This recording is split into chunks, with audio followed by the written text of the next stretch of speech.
She almost missed the train because she stopped to help a stranger. She had no idea that stranger was about to change her entire life. The 7:48 out of Toronto's Union Station did not wait for anyone. Gemma Okafor knew this the way she knew her own name. She'd taken this train every Tuesday for 2 years, and in 2 years it had never once been late. The world could end, the CN Tower could crumble into the lake, but the 7:48 would leave at 7:48. Which is why when she looked at her watch and saw 7:41, she started walking faster, not running. She was an adult. Adults did not run through Union Station with a portfolio under one arm and a coffee that had already gone cold in their other hand. Adults walked briskly with purpose. She was walking briskly with purpose when she saw the boy. He was maybe 6 years old, standing near the base of the Great Hall stairs, and he was crying the quiet, defeated kind of crying that's worse than screaming.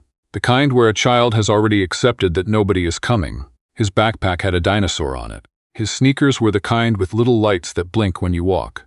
He was alone in the middle of the busiest train station in Canada, and nobody had stopped. Gemma looked at her watch. 7:42. She looked at the boy. She looked at her watch again. Her feet moved before her brain did. "Hey," she said, crouching down to his level. The marble floor was cold through the knees of her good trousers, the ones she'd ironed last night. "Hey, what happened? Are you okay?" The boy looked at her with eyes so red and puffy it was clear he'd been crying for a while. "I can't find my dad." "Okay." Gemma kept her voice calm even though internally she was already calculating how many seconds she had left. "What's your dad's name?" "Dad, right." She suppressed the urge to smile. "What do other people call him? People who aren't you?" The boy thought about this very seriously. "Henry. But only Grandma calls him that." "That's perfect. My name's Gemma." "What's yours?" "Oscar, Oscar. I'm going to help you find your dad, okay? Do you know where you were when you lost him?" Oscar pointed vaguely at a large area that encompassed roughly half the station. "Over there." He was on his phone, and I wanted to look at the train schedule board because the numbers flip and it's cool, and then when I looked back, his chin wobbled. "The numbers do flip and it is cool," Gemma agreed. "Come on, let's go find him." She stood up and held out her hand. Oscar took it without hesitation, which did something unexpected to her chest. They walked toward the departures board. Gemma scanned the crowd, looking for a panicked-looking adult in the vicinity of losing their mind. She spotted a security guard and changed direction.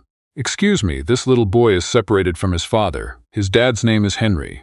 The guard crouched down to Oscar's eye level with the practiced ease of someone who'd done this before. "Hey, buddy, can you tell me what your dad looks like?" "Tall," Oscar said. "He always wears a gray coat. Mom says he wears it too much." The guard smiled and reached for his radio. Gemma checked her watch. 7:44. 4 minutes. She stayed with Oscar because she couldn't leave him. She just couldn't. He was holding her hand and telling her about the different types of dinosaurs that could theoretically survive a Canadian winter. The hairy ones, obviously, but also maybe the really big ones because of thermal mass. And she could not put that hand down and walk away. 7:46. A man came around the corner of the Via Rail ticket counter at something between a fast walk and a full sprint, which was a very specific gait Gemma recognized as the gait of someone who is trying to appear calm and failing completely. Gray coat. Very tall. Hair that looked like he'd been running his hands through it. Eyes scanning the crowd with an expression of concentrated dread. "Oscar," his voice came out rough, like it had scraped over something on the way up. "Dad," Oscar dropped Gemma's hand and ran. The man, Henry, apparently, to his grandmother, crouched down and caught his son and held him in the specific way parents hold children they thought they'd lost, which is to say not gently at all, but like a lifeline. His eyes closed, his shoulders dropped an inch. He pressed his face into Oscar's hair and just breathed. Gemma stood there with her cold coffee and her portfolio, and something unexpected lodged in her throat. After a moment, the man looked up. His eyes were a dark, warm brown, and they were fixed on her with an expression she couldn't quite read. "You found him?" "He found me, actually." She shifted the portfolio under her arm. "I just helped a little bit." He opened his mouth to say something else, but his phone buzzed. He glanced at it, jaw tightening with the look of someone carrying the weight of 7 different responsibilities at once. "I have to." He looked at her, then back at his phone. "Thank you. Genuinely, I don't know how to. It's fine. Really." Gemma smiled. "Go." He went. Oscar waved at her over his father's shoulder, a small wave with all 5 fingers, and she waved back. Then she looked at her watch. 7:51. She stood in the middle of Union Station with a cold coffee and a missed train, and the portfolio she'd been working on for 4 months. The one that was supposed to land her the senior design position at Aldermore Creative which was the most prestigious architecture firm in the city and which had exactly one opening every 3 years. The interview had been at 8:30 in Hamilton. She was going to miss it. A sound came out of her that she couldn't quite categorize. Not a laugh, not a cry, something in between. She found a bench and sat down and called her sister. "I missed the train," she said when the call connected. "What? Why? How?" "There was a boy. He was lost. She stopped. I couldn't just leave him." There was a pause on the other end.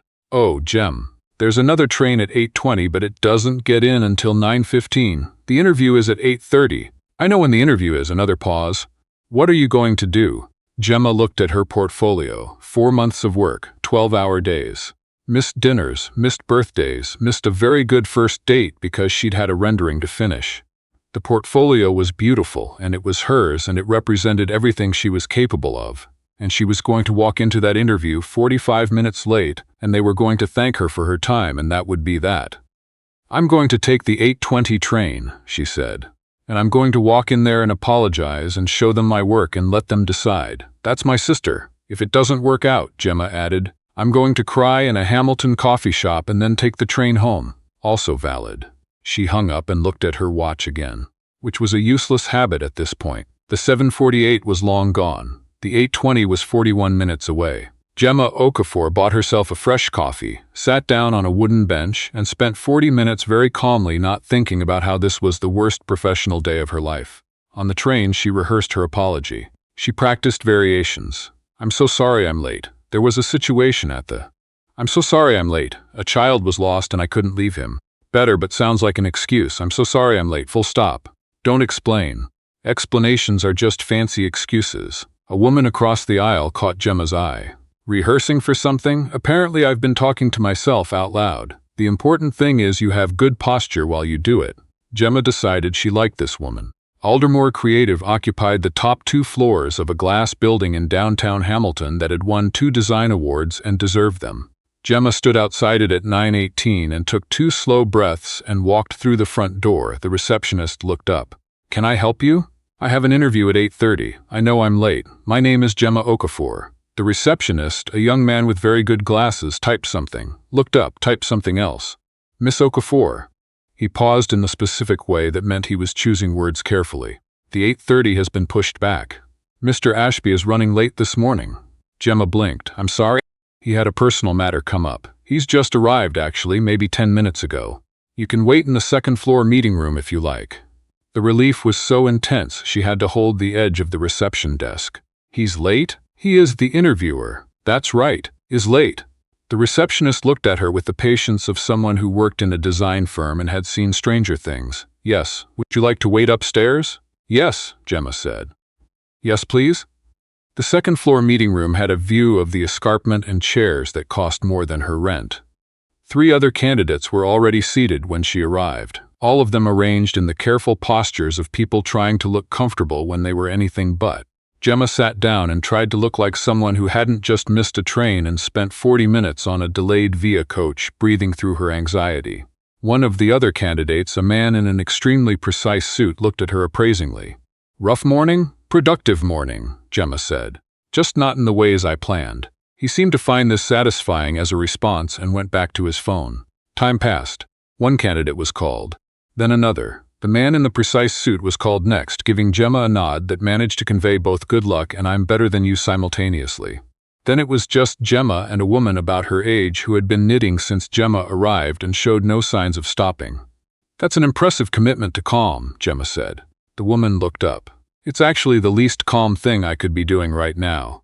My hands need something to do or I make very poor decisions." "Like what?" "Like reorganizing the furniture in here." Gemma laughed. An actual laugh. The first one all morning. "I'm Gemma Danny." The woman's needles kept clicking. "I've been on the shortlist for this job for 3 months. I've redone my portfolio 4 times. I've been working on mine for 4 months straight." Danny looked up. "Did you eat lunch? Mostly?" "That's dedication." She tilted her head. "Or masochism, probably both." A man appeared in the doorway, not the assistant, someone else. Older, 50-something, with the kind of face that had done a lot of thinking in it. He looked at Gemma. "Miss Okafor? Sorry to keep you. Come through." Gemma squared her shoulders, picked up her portfolio, and followed. The office had a wall of windows facing west and a drafting table along the far wall that was covered in sketches. Gemma noticed the sketches before she noticed the man standing at the window with his back to her, which said something about her, she supposed. Then the man turned around, and the morning became considerably more complicated. He was tall, gray coat folded over the back of a chair, hair that looked like it had been run through by anxious fingers more than once, dark, warm eyes that went from neutral to startled in the time it took Gemma to cross the threshold. She stopped. He stared. "Hi," she said, because apparently that was the best she had. He stopped, started again. "Miss Okafor, and you're Oscar's dad." She paused. "Henry." Something shifted in his expression. He crossed the room and extended his hand, and when she shook it, his grip was firm and slightly bewildered.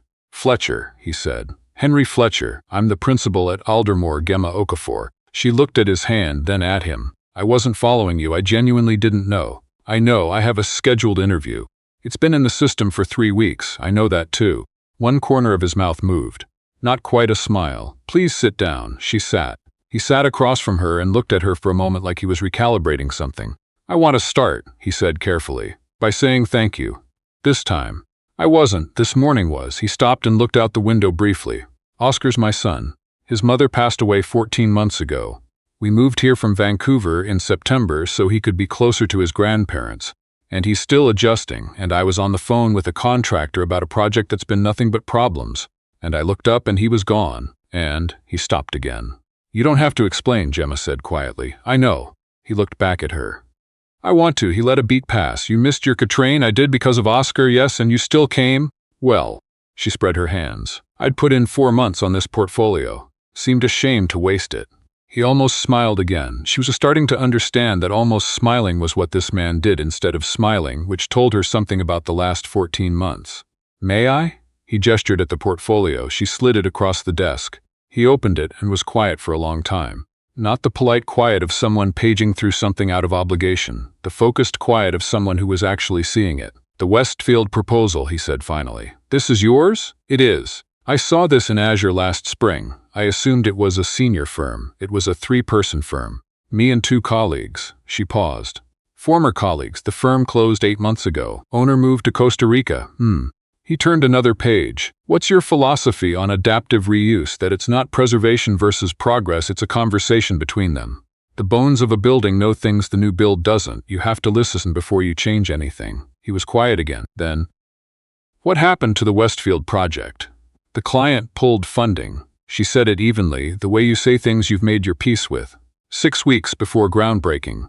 "I got a very nice letter thanking me for my creativity. I'm sorry I framed the letter." She smiled. "Right next to the rejection from the Canada Council for the Arts." He laughed. It was brief and surprised, and it transformed his face entirely, the way the right light can transform a building you've passed 100 times. "Miss Okafor," he said, composing himself, "I need to ask you some standard questions. I apologize in advance for how ordinary they're going to sound after this morning." "I love standard questions," she said. "They're like old friends. Where do you see yourself in 5 years? Doing work I'm proud of in a city I love." She paused. "Preferably with better transit access." He wrote something down. She tried to read it from across the desk and couldn't. "What's your greatest professional weakness?" She thought about lying. She'd prepared a good lie, something about being too thorough, too detail-oriented, the kind of weakness that was actually a compliment in disguise. "I care too much about projects that don't go forward," she said instead. "When something gets canceled or defunded, I grieve it like a real loss. My last therapist said I have to stop treating buildings like people." Fletcher stopped writing. "And have you?" "No. But I'm much better at not telling clients about it." He made a sound that was almost another laugh. His phone buzzed on the desk. He glanced at it, and the transformation was immediate. The principal disappeared and the father reappeared, the same way she'd seen it happen that morning. He answered. "Hey, bud?" A pause. "Yeah, I'll be done soon. Yes, Grandma knows." Another pause. Oscar, we talked about this." "One show." A longer pause. "That is not a negotiation." He caught Gemma's eye and she pressed her lips together very hard. "One show. Deal, love you." He hung up. "I had the same conversation on Monday," she said. "Except it was my nephew, and it was about screen time versus vegetable intake." "Did he win?" "He's 7. He always wins." "Oscar's 6, Fletcher said. "He's been winning since he was 3. He picked up his pen again. "Last question." "I'm ready. Why Aldermore?" It was the question she'd rehearsed most. She had a beautiful answer prepared about legacy and design philosophy and the firm's commitment to sustainable architecture. But she was tired of the beautiful answer. Because I looked up your last 3 projects, she said, and I could see what you were trying to do in each of them. Not just what you built, what you were reaching for. The Carling Center, the way you brought the creek back into the sight lines. The community library in Dundas, the way the reading room feels like it grew there instead of being placed. Someone is making decisions in this firm with genuine conviction, and I want to work somewhere like that. She paused. Also, the transit access is excellent. Fletcher was quiet for a long moment. Miss Okafor, he said finally. Yes, in 15 years of doing this, I've never had a candidate make me laugh twice in one interview. Is that good? I'm still deciding. He stood up and extended his hand. Thank you for coming. We'll be in touch within the week. She shook his hand, picked up her portfolio, and walked to the door. Then she remembered to pull it instead of push, which was the first thing that had gone right all morning, and she didn't allow herself to feel proud about it until she was in the elevator. Her phone buzzed. Her sister, well, Gemma, I didn't fall down or start crying. I think it went okay. Her sister, that's my sister Gemma. Also, the interviewer was Oscar's dad. Her sister. What Gemma didn't respond because the elevator doors opened and she walked out into the Hamilton afternoon and stood on the sidewalk and breathed, and the sun was doing something very specific to the escarpment behind the city, and she thought, not for the first time, that she really did love this province. She got the call 4 days later. She was at her kitchen table eating cereal for dinner and pretending it was a lifestyle choice. Miss Okafor, it was Fletcher's voice, direct, like everything about him seemed to be. I wanted to call personally rather than send the standard letter. Gemma put down her spoon. Okay, you're our first choice for the position. The kitchen was very quiet. She could hear her upstairs neighbor walking around, the usual evening sounds of the building. Oh, she said, is that a yes? Yes, she said, that's absolutely a yes, thank you. A brief pause. You should know, he said, that your portfolio is the strongest we've seen in 3 years. The offer is based entirely on your work. I know that, she said, and she did. Another pause. Slightly different in quality than the professional ones. Oscar asked about you. He wanted me to tell you, and I'm quoting directly, that pterosaurs are technically not dinosaurs, but they're still cool. Gemma laughed. Please tell him I fully agree. She heard something that might have been a smile. Welcome to Aldermore, Miss Okafor. She hung up and sat in her quiet kitchen for a moment. Then she called her sister and let her scream for approximately 45 seconds before holding the phone away from her ear. Her first week at Aldermore was a controlled experiment in not letting anyone see how overwhelmed she was. The firm was everything the portfolio suggested. Rigorous and curious in equal measure, the kind of place where people argued about cladding materials with genuine passion, and nobody thought that was strange. Gemma's office was on the upper floor, with a window that looked out over the escarpment, and she spent probably too much of her first day just looking at it. Her direct supervisor was a senior architect named Bart, full name Bartholomew, which he'd apparently spent 30 years successfully suppressing, who had opinions about everything and the track record to back them up. He showed her around on day 1 with the efficiency of someone who'd done it before, and the warmth of someone who actually meant it. Fletcher's particular, Bart said on the second day, leaning in the doorway of her office with a mug of tea. Not difficult, just precise. He knows what he wants, and he's patient about explaining it, which is rarer than it should be. Has he been here long? He founded the place. Bart sipped his tea. 15 years ago, him and one other person in a rented room above a hardware store. The other person left after 2 years. Fletcher just kept going. He paused. His wife was the business side of things, handled everything he didn't want to think about. When she passed, it was a difficult period.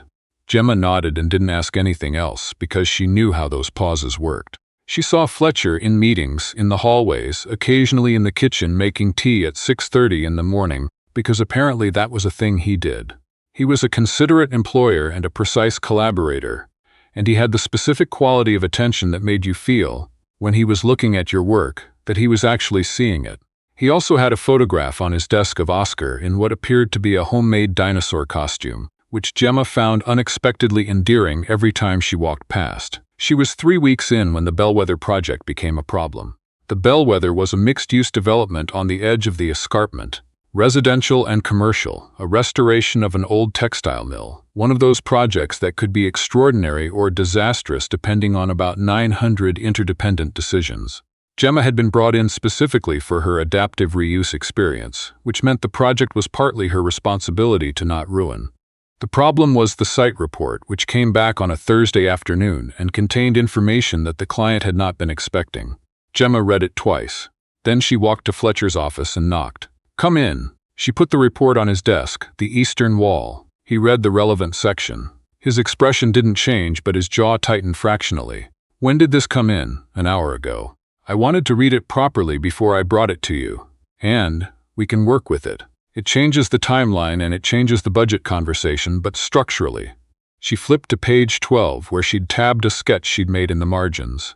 "If we treat the wall as a feature instead of a problem, expose the damage, stabilize it, make it part of the story of the building instead of something to hide." Fletcher looked at the sketch for a long time. "The client is going to push back. I know. They've been resistant to anything that feels like deviation from the original proposal. I know. But this is better than the original proposal." She met his eyes. "I can make the case for it, if that would help." He looked at her for a moment, the same way he'd looked at the portfolio, seeing it. "All right," he said. "Let's hear it."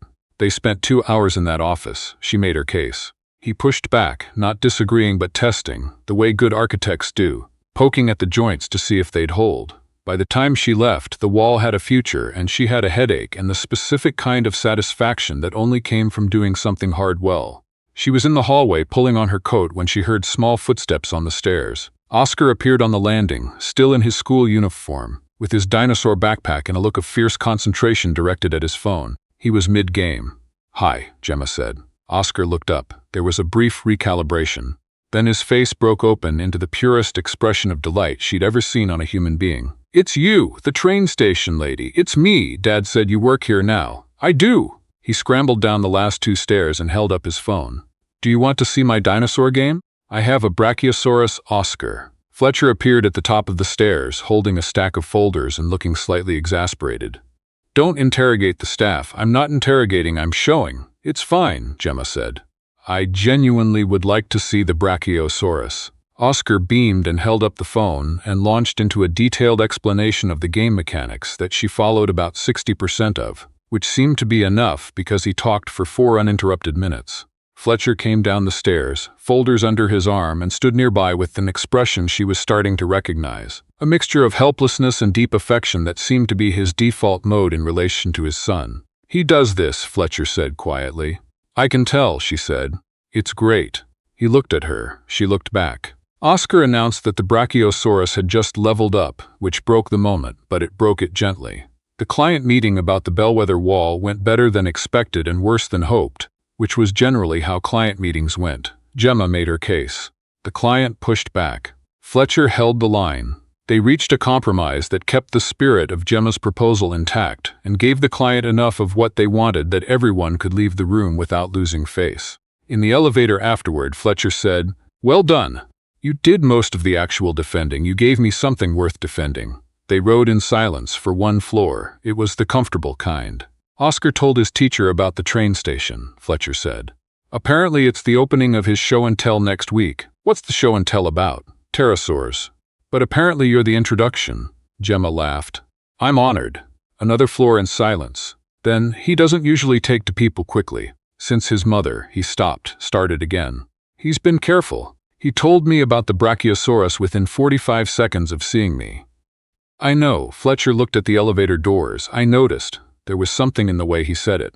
Not quite a statement, not quite a question. Something open-ended, like an architectural sketch with the good bones laid in and the rest still to decide. The doors opened. They walked out in different directions, and Gemma spent the afternoon thinking about bones. The trouble came on a Monday, the way trouble always does. Gemma was at her desk reviewing specifications when an email arrived from an address she didn't recognize. The subject line was, "Bellwether Mill, confidential procurement." She opened it, she read it again. Someone had sent her, apparently forwarded from her own work email, which was incorrect because she absolutely had not sent anything. A chain of messages about the Bellwether project's subcontractor selection. Messages that, if read a certain way, looked like Gemma had been steering the contract toward a firm with which she had a personal connection. She didn't. She'd never heard of the firm. She'd never written these messages. But her name was on them, and her email address was in the header, and the timestamps were from 2 weeks ago, which meant they'd been created in the window between when she'd joined Aldermore and now. She sat for a long time looking at her screen. Then she saved copies of everything, printed them, put them in an envelope, and went to find Fletcher. He was in the glass-walled meeting room with Bart and a woman from the business side named Sandra, whose last name, Gemma, still hadn't fully committed to memory. She knocked. He looked up, and something in her expression must have communicated something, because he said, "Give me 5 minutes," and she said, "Take your time," and stood in the hallway and breathed. When he came out, she gave him the envelope. He read it standing in the hallway, which told her he'd sensed what she had about the urgency. When he finished, he looked up. "You didn't write these," he said. It wasn't a question. "No. When did you receive this?" 20 minutes ago. I checked my sent folder immediately. These messages aren't there." She paused. "Someone created them, used my name and email format, and put them in the system." Fletcher's jaw did the thing it did when he was thinking hard. "The Bellwether subcontractor selection was finalized last week. I know. If these messages had come out before the finalization." "I know." He looked at her for another moment. She'd been at Aldermore less than a month. She had no track record here. She had no allies except a man named Bart who'd been kind to her and a 6-year-old who liked her. "All right," Fletcher said. "I'm going to look into this. In the meantime, I want you to continue on as normal. Can you do that?" "Yes, I believe you," he said. "I want that to be clear. Thank you." He held her gaze for a moment longer than strictly necessary.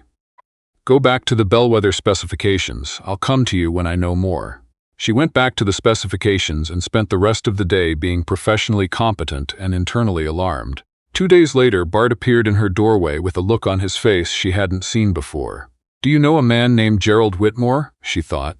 "No, he's been at the firm for 6 years, senior project manager. His office is on the floor below." Bart came in and closed the door. He put those messages together. Fletcher found it. The access logs show they were created from Gerald's terminal using an email template he built to match yours. Gemma sat back. "Why?" "Gerald was being considered for senior architect before you were hired. The partners went with external recruitment instead. He apparently decided you were the problem. He's never spoken to me, no." Bart's expression was grim. "Gerald has a history of being very polite to people he resents. Makes it harder to see coming." Gemma was quiet for a moment. "What happens now?" "Fletcher's handling it. Gerald's been placed on administrative leave pending the investigation." He paused. "He asked me to tell you to come to his office at 4. Fletcher's office at 4 had a view of the escarpment going gold in the late afternoon light. He was at his drafting table when she knocked. Actual pencil, actual paper, and he put it down when she came in. "Sit down." She sat. "You were right," he said. "The messages were fabricated. Gerald created them. He's been suspended, and I've referred the matter to our legal team." He looked at her steadily. "I'm sorry this happened. I'm just glad it got sorted. It shouldn't have happened in the first place." He paused. "I should have looked more carefully at how Gerald responded to the hiring decision." "You couldn't have known." "Probably not." He shifted in his chair.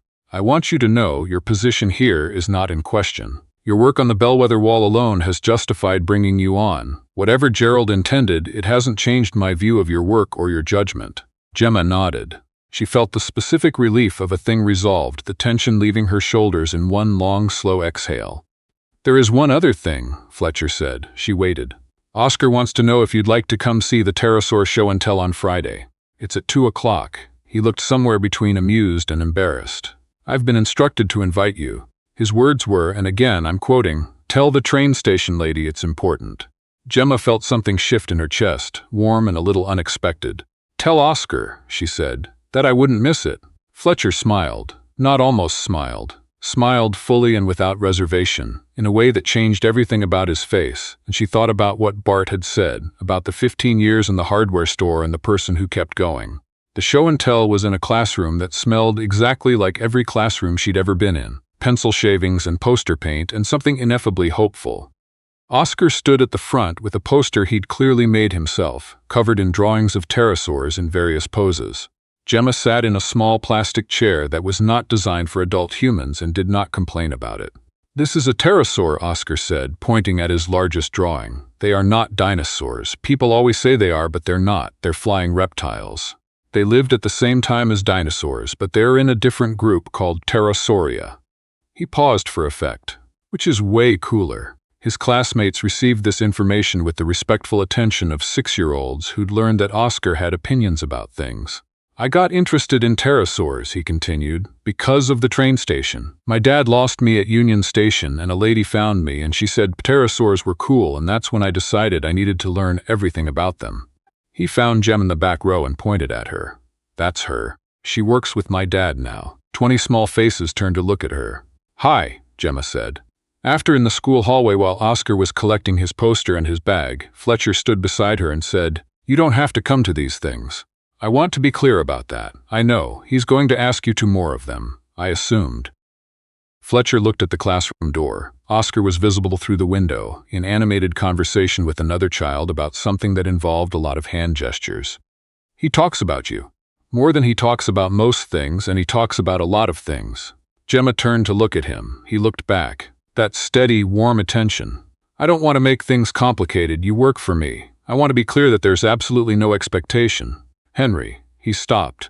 Do you want to get coffee? She said. Just coffee, not the train station, not the firm. Just two people who both like this kid a lot. A beat. Something settled in his expression like a building finding its center of gravity. Yes, he said. I do. They got coffee from the machine in the school lobby because Oscar couldn't be left unattended for long, and they stood by the window and talked about the Carling Center and the creek and why good design always starts with listening. And Oscar appeared from the classroom with his poster and a large quantity of energy and positioned himself between them as if this were exactly where he'd always planned to be. On the drive home, she in her car, them in theirs. Gemma found herself smiling at a traffic light for no reason she could name. She thought about how strange a morning at Union Station could be, how a boy crying by the stairs could reroute an entire life, how the right building knows things the new build doesn't, and sometimes you have to lose a train and find a child and walk into a room 45 minutes late to understand that the thing you were rushing toward wasn't the thing that mattered.